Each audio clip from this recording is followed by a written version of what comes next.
Salut tout le monde. Allez, on corrige l'examen sur les opérations sur les événements et on commence directement avec l'exercice 1. Je vous ai directement donné les réponses, vous n'avez plus qu'à vérifier. On a ici du coup la réponse à la question 1, j'ai mis la question 2 ici, question 3. Question 4, j'ai détaillé, j'ai commencé d'abord, comme je vous avais conseillé, par B inter C, qui était dans la parenthèse à l'intérieur de la parenthèse. Puis j'ai déterminé après A union B inter C, et je suis passé au complémentaire. Ok, à partir du moment où je mets les points de suspension, c'est que tous les entiers y sont, ou que le schéma se poursuit. Donc par exemple ici on voit 10, 12, on va continuer avec le 14, le 16, etc. jusqu'à 50. Pareil ici, 13, 15, 17, etc. jusqu'à 49. D'accord, tous les impairs ici. Et pour la question 5, on a fait pareil, on a commencé avec A inter C, qui était dans cette partie-là. Une fois qu'on a trouvé A inter C, on trouve directement le complémentaire de B inter A inter C. On fait pareil de ce côté-là, on détermine C inter complémentaire de B. Et à la fin, on passe à l'union et on trouve ça. Donc vous me direz ce que vous avez trouvé sous les commentaires. Je vous ai mis le barème des questions ici. Et on passe directement à l'exercice 2. Alors pour l'exercice 2 ici, on devait déterminer finalement, via le diagramme de Venn, les ensembles suivants. Alors ce qu'on va faire ici, on va commencer du coup par déterminer cette partie-là. Et on fera l'union avec cette partie-là. Ok? Alors, on va commencer par trouver d'abord le complémentaire de A, union C. Donc, complémentaire de A, on va le dessiner ici. Donc, le complémentaire de A, c'est tout ce qui n'est pas dans A. Ok. Tac. Ici.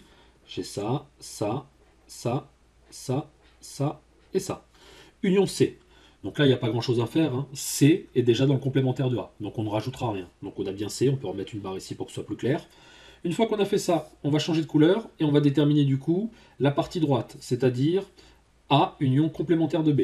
Ok? Donc A, il est ici. Voilà. Et on va faire l'union avec le complémentaire de B, tout ce qui n'est pas dans B. Donc on va rajouter tout ce qui n'est pas dans B dedans. Tac. Ici, ici, ici. Voilà, voilà. Ici, ici.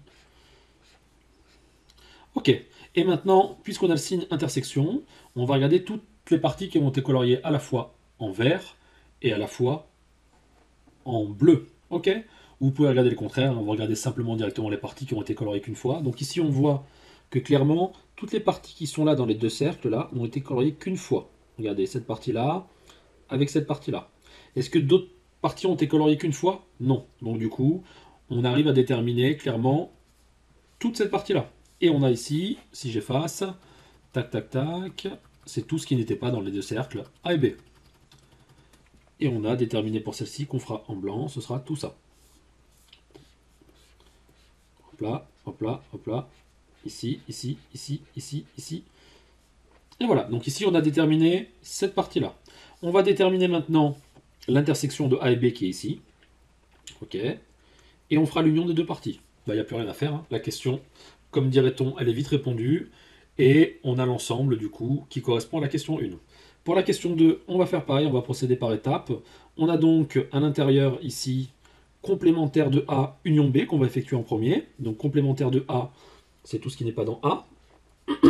Ici. Hop là. Et on va rajouter tout le B. Donc il y a déjà une partie du B qui a été pris en compte, vous la voyez, elle est ici. Et on va rajouter du coup ce qui est manqué dans B. Ok, donc ici on a trouvé complémentaire de A, union B. On va intersecter ça avec C. Donc c'est simple, du coup l'intersection avec l'élément C, on va donc avoir pour C cette partie-là, et on va regarder ce qui a été assuré deux fois. Ce qui a été assuré deux fois finalement, c'est l'ensemble C. Et on va donc avoir ici, voilà, finalement, cette partie-là correspond du coup à toute cette partie-là. Ok, toute cette union, intersection d'événements. Et on va passer au complémentaire, et on va obtenir du coup maintenant, tout ce qui n'est pas là-dedans, c'est ce qui est là-dedans. Hop là, tout ce qui n'est pas dans C. Donc finalement, cette partie correspond exactement au complémentaire de C. Ok, donc vous voyez, c'est pas très difficile, il suffit juste de faire quelques brouillons, et tout se passe bien. Allez, on passe au corrigé d'exercice 3, et dans la première question, on a deux événements qui ont pour propriété que leur union est égale à l'intersection. Et on va essayer de montrer que forcément A égale à B en utilisant la méthode de la double inclusion. Donc on commence.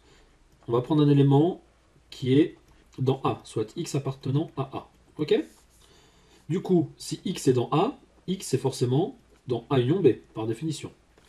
Mais comme A union B égale à inter B, alors X est forcément dans A inter B. Et encore par définition, puisque X est dans A inter B, il est à la fois dans A et à la fois dans B. Donc, X appartient à B. Et on a montré que A est inclus dans B. Ok? On va faire exactement la même chose par symétrie. On va prendre un élément qui est dans B. Ok.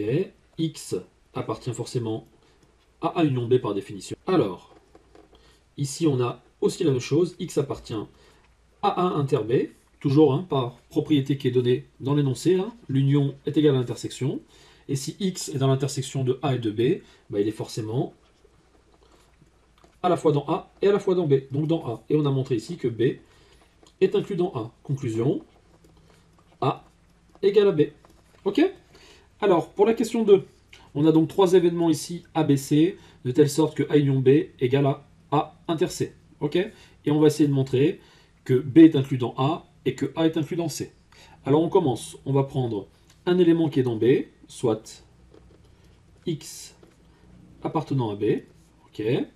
Si X appartient à B, alors X appartient à A union B. Mais A union B égale à A inter C. Donc X appartient à A inter C. Ok. Et du coup, X, ainsi, X appartient à A. Et on a montré du coup, ici, que B est inclus dans A. D'accord? En prenant un élément de B, on s'est rendu compte qu'il était forcément dans A. Et on va faire la même chose, cette fois-ci, on va prendre un élément qui appartient à l'ensemble A, ou à l'événement A, d'accord? Donc X appartient à A union B, par définition. Et donc on a ici X appartient à A inter C. Et ainsi, de la même façon, ici, X appartient à C. Et on a montré ici que A était inclus dans C. D'accord? Et on conclut, de la même façon, B inclus dans A, qui est aussi inclus dans C. Ok? Donc vous voyez, c'est pas très compliqué, hein, c'est vraiment un jeu de démonstration. Une fois qu'on a l'habitude de le faire, ça devrait pas poser problème. Allez, je vous dis à la prochaine, bye bye.